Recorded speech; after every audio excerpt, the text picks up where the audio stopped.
마음으로 자리에서 일어서시겠습니다.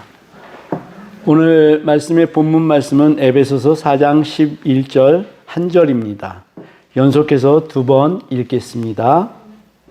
시작. 그가 어떤 사람은 사도로, 어떤 사람은 선지자로, 어떤 사람은 복음 전하는 자로, 어떤 사람은 목사와 교사로 세우셨으니, 그가 어떤 사람은 사도로, 어떤 사람은 선지자로, 어떤 사람은 복음 전하는 자로, 어떤 사람은 목사와 교사로 세우셨으니. 아멘. 앉으시겠습니다. 오늘 아침에 오다가 저 멀리서 댕댕이 한 마리가 눈에 보이더라고요.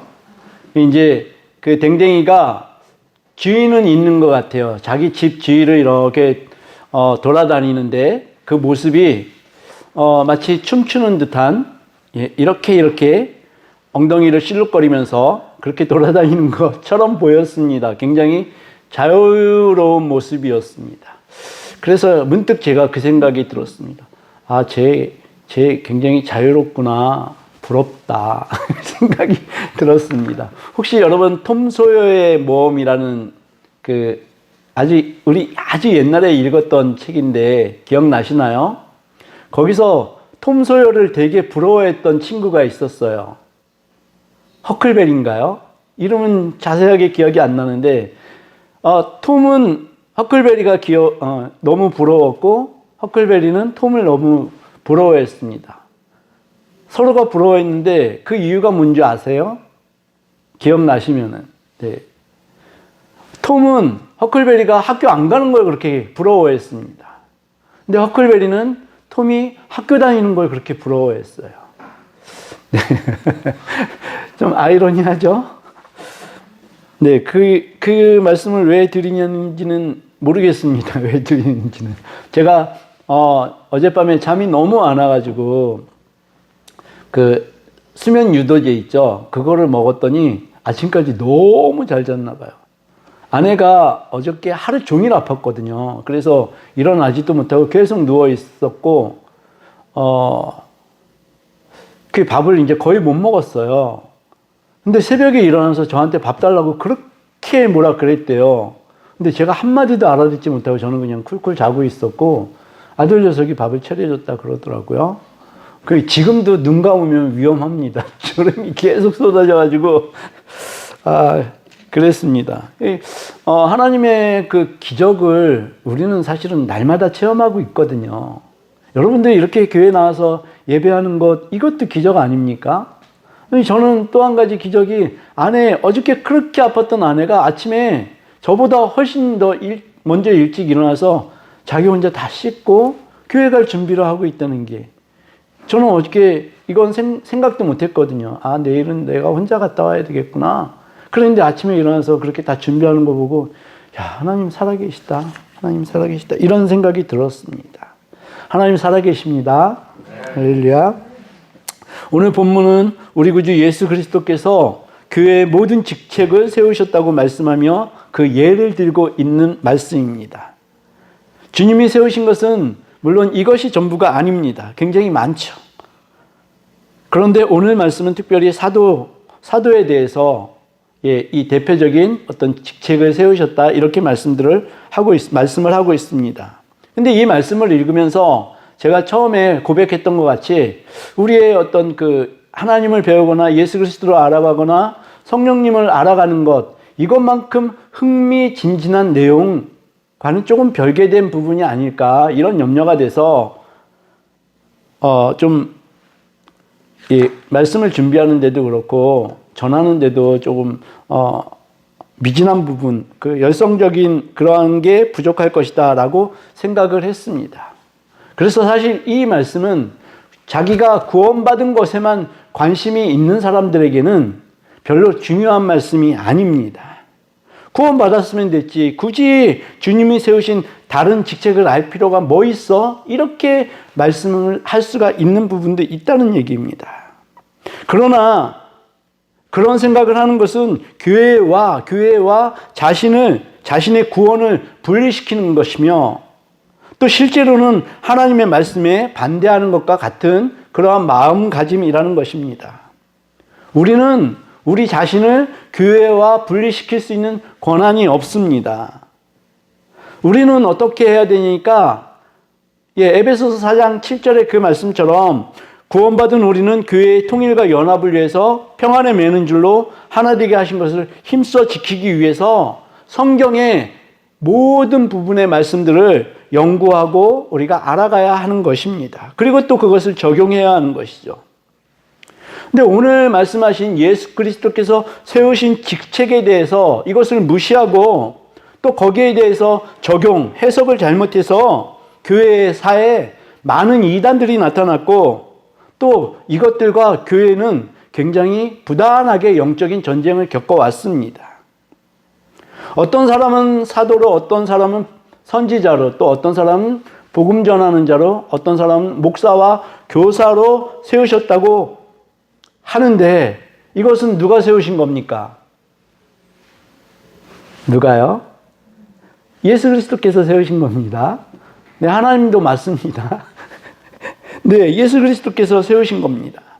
교회가 세운 것이 아니라 어떤 명망이 있고 유명한 학식 있는 이러한 사람들이 세우신 것이 아니라 예수 그리스도께서 직접 세우셨다. 사도 바울은 이렇게 말씀하고 있는 것입니다. 근데 우리가 이렇게 알고 계시듯이 하나님의 목적은 모든 것들을 마지막 때에 하나 되게 하시는 것이거든요. 이것이 에베소서 1장 10절의 말씀입니다. 하늘에 있는 것이나 땅에 있는 것이 다 그리스도 안에서 통일되게 하려 하심이라. 이것이 하나님의 목적입니다. 근데 교회에 할 일은 뭐니까 이 하나님의 목적을 세상에 알려주는 것입니다. 세상에 알려주기 위해서 사도 바울이 오늘 이 말씀을 계속 풀어가고 있는 것입니다.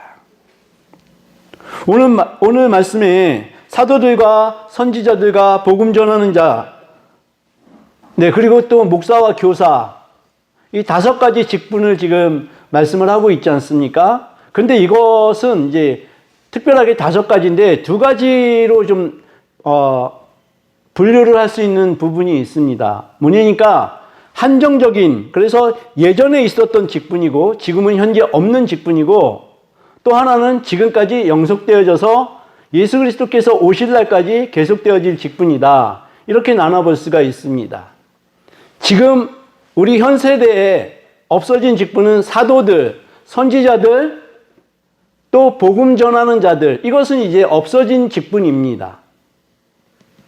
복음 전하는 자들이 없어진 직분이라니까 좀 이상하죠? 이것을 전도의 어떤 개념으로 우리가 이해를 하기 때문에 그러는데 예전에는 이 복음 전하는 자들이 왜 필요하냐니까 성경이 쓰여져 있질 않잖아요. 그러니까 주님께 이렇게 말씀을 받은 사람들, 또 사도들에게 이 복음을 배운 사람들 있지 않습니까? 이런 사람들이 나가서 복음을 전하는 것이었습니다. 성경이 없었던 시대에. 근데 지금은 성경이 있기 때문에 이 복음 전하는 자들이 없어진 것입니다.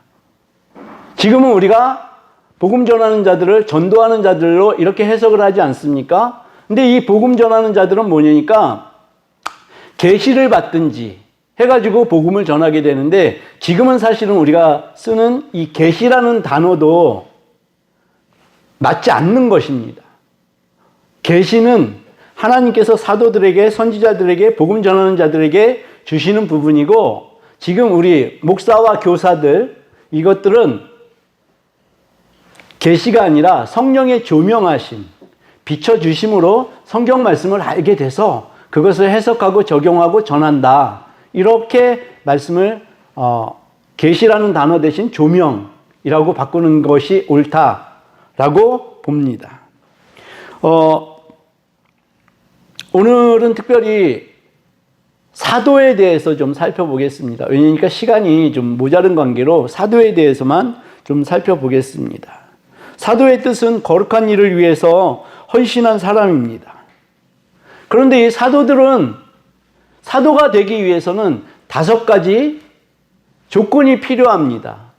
근데 이 5가지 조건을 잘못 해석을 해가지고 자칭 사도라는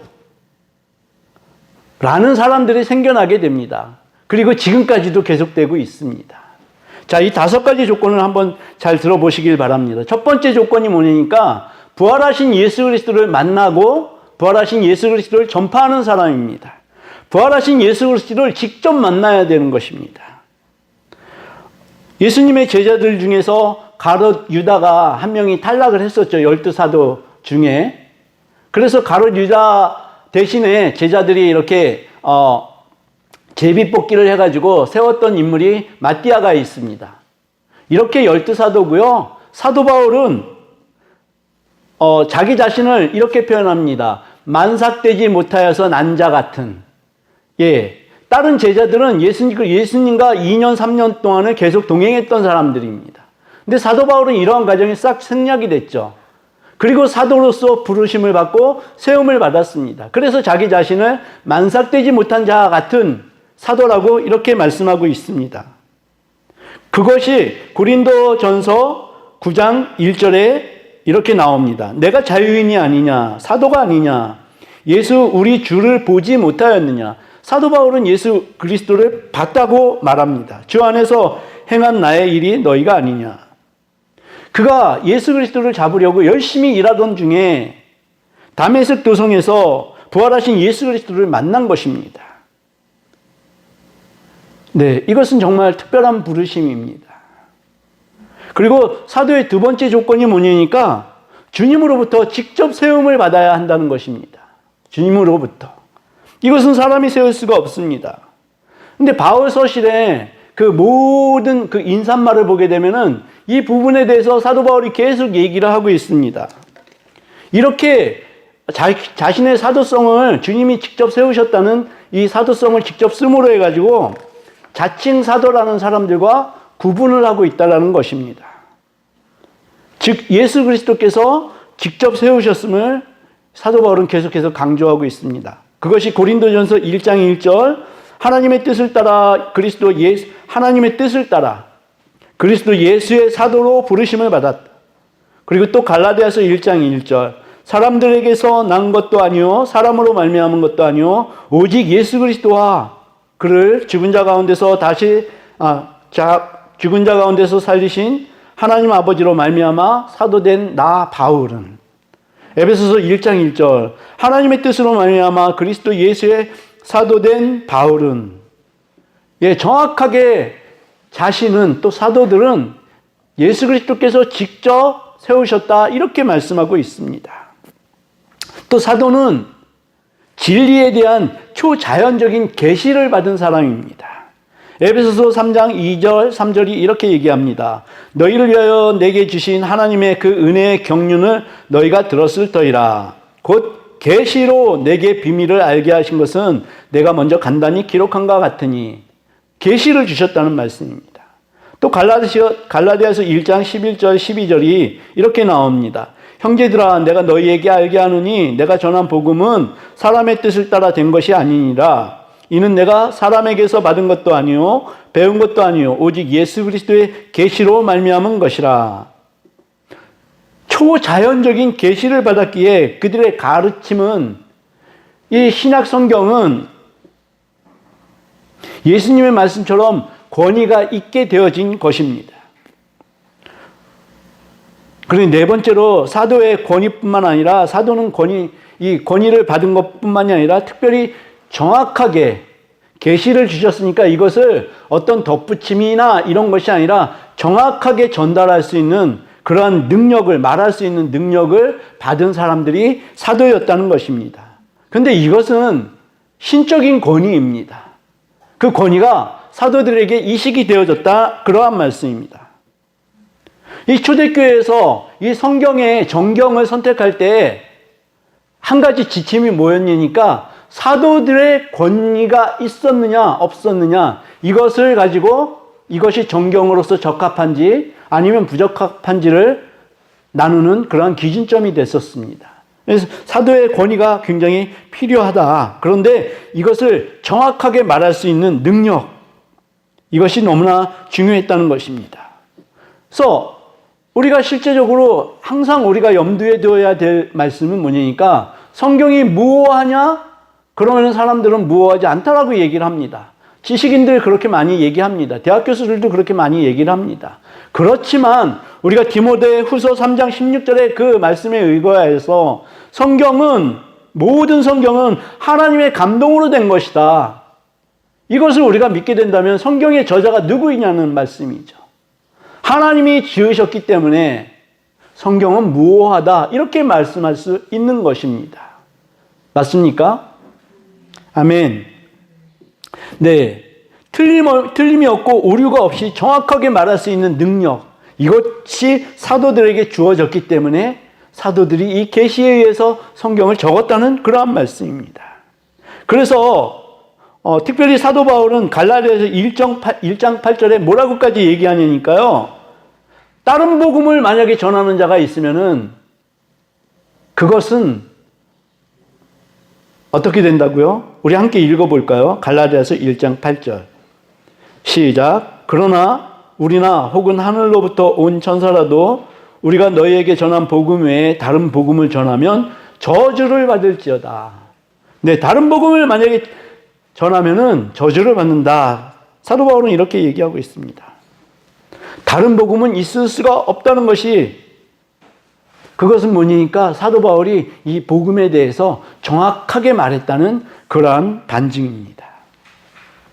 또 다섯 번째, 사도가 할 수 있는 사도가 되어야 되는 그 조건은 또 뭐냐니까요. 기적을 행할 수 있어야 됐습니다. 요한복음 14장 12절에 예수님이 이렇게 말씀하셨습니다. 항상 저도 걸리는 말씀입니다. 내가 진실로 너희에게 이르노니 나를 믿는 자는 내가 하는 일을 그도 할 것이요 또한 그보다 큰 일도 하리니 이는 내가 아버지께로 감이라. 예, 나를 믿는 자는 예수 그리스도보다 더 큰 일을 한다고 했는데 여기서 더 큰 일은 기적입니다.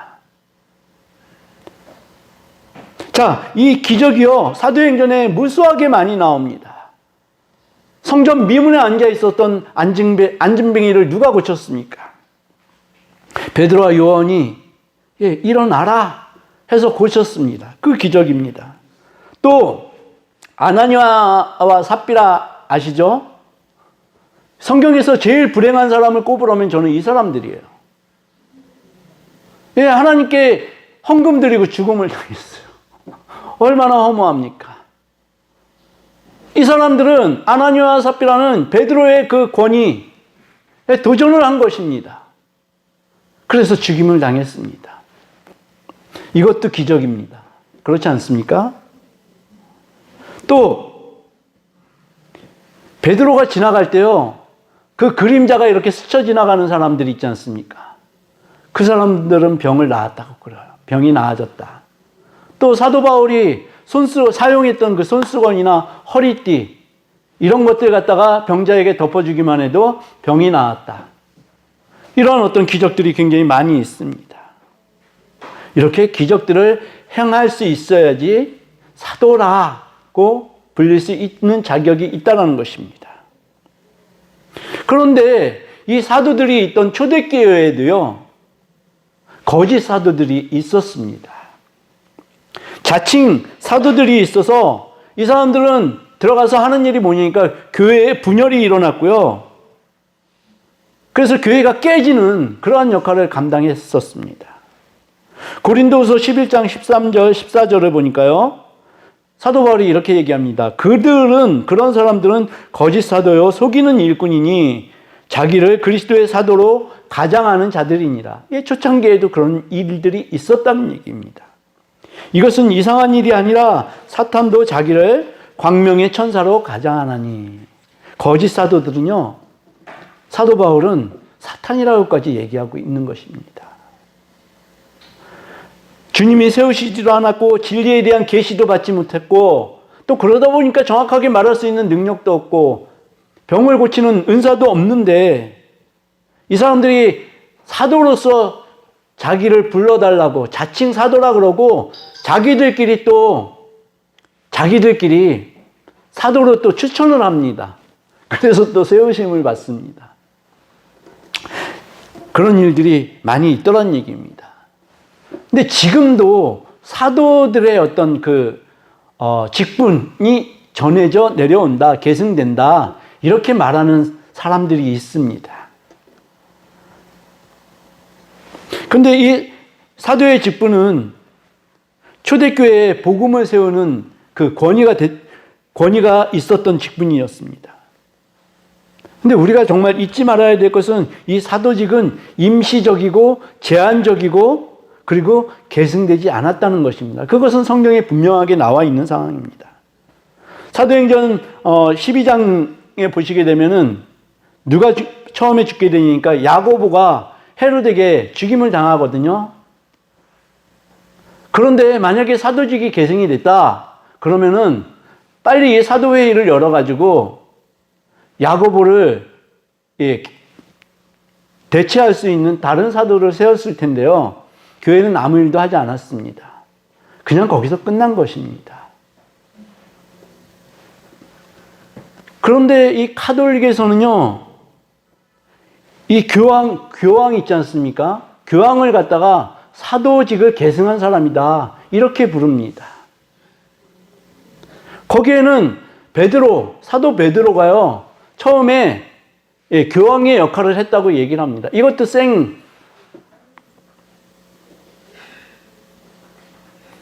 그냥 우리 시쳇말로 말씀을 전하면 생구라입니다. 정말 그렇습니다.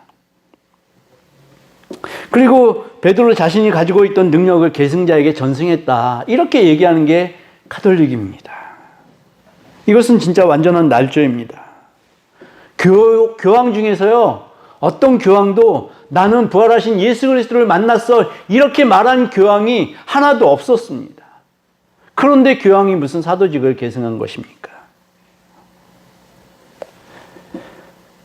그들이 누구를 살렸다, 어떤 병을 고쳤다, 이런 기사와 이적도 없습니다. 참 웃기지 않습니까? 예수 그리스도께서 직접 세우신 사도직을 계승한다, 나는 계승했어, 이것은 적그리스도와 사탄이다, 사도 바울이 이렇게 말씀하고 있는 것입니다. 그런데 교회의 부패가 어디서부터 시작됐을까요? 그전에는 교회가 부패할 수가 없었거든요.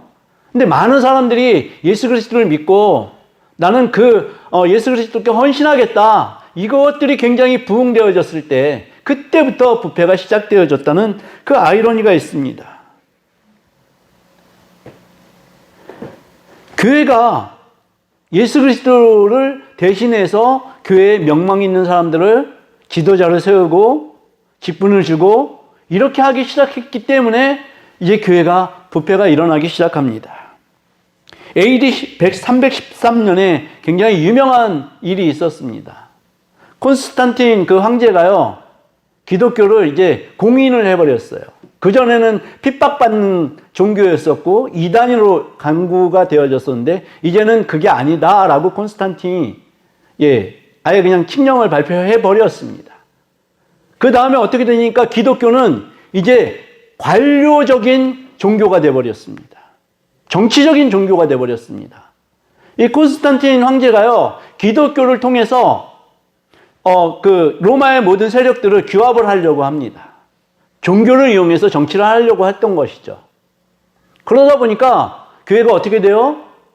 이제 공인이 되다 보니까 굉장히 많은 사람들이 주님을 믿게 됩니다.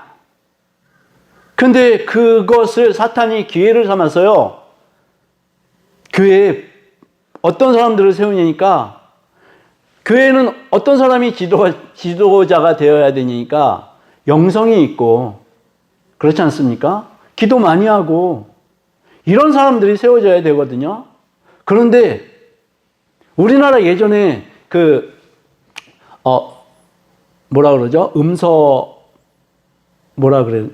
기억이 날듯 말듯 하면서, 매간매직하지 않습니까? 이것이 기독교에 들어온 겁니다. 그러니까 요직에 이 명문 있는 자제들, 공부 많이 한 사람들, 이런 사람들을 세우기 시작했다는 거죠. 그때부터 교회에 부패가 일어난 것입니다. 네, 그런데 AD 64년도에 로마에 대화재가 발생했습니다. 그때가 네로 황제 때거든요. 근데 그 대화재의 원인을 기독교인들이 불을 질렀다, 이렇게 그냥 날조를 해가지고 기독교인들을 엄청나게 핍박을 했지 않습니까? 그런데 생각을 해보면요, 기독교의 순수성은 어느 때가 더 있었을까요? 기독교가 막 성장하고 이때가 있었던 게 아니라요, 기독교가 핍박을 받을 때 예수 그리스도만 붙잡을 수 있는 그런 순수성이 있었다라는 말씀입니다.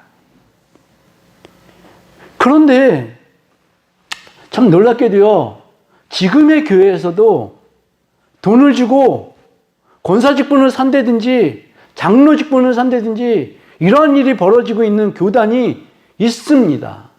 그게 개인적인 것인지 아니면은 교단 자체에서 그런 정책을 운영하는지 모르겠지만 실제적으로 그런 일이 있습니다. 10여 년 전에요, 한 15년, 20년 된 것 같아요. 제가 출석하던 그 교회에서는, 거기는 감리교는 아니었습니다. 그 교회에서는 권사가 되려면 500만 원을, 감사원금을 드려야 됐습니다. 또 장로가 되려면 얼마를 드리면 될 것 같아요? 그때 당시에. 자, 권사가 500만 원입니다. 안수 집사가요. 장로는 얼마 받으면 될 것 같아요? 그런 진짜 이런 일이 있었다니까요. 중경교회였습니다. 장로가 되려면은 1억이 있어야 됐어요. 근데 저랑 친하게 지내던 형님이 있는데요. 그 형님이 장로가 됐어요. 형, 1억이 있었어? 제가 물어봤습니다. 무슨 소리가 나오는지 아세요? 외상이야. 외상이야, 외상. 나중에 드릴 거를 작정을 하고 장로 직분을 받은 거였어요. 이게 매간매지가 아니고 뭐겠습니까? 근데 이런 일이 실제적으로 비일비재하다라는 얘기입니다.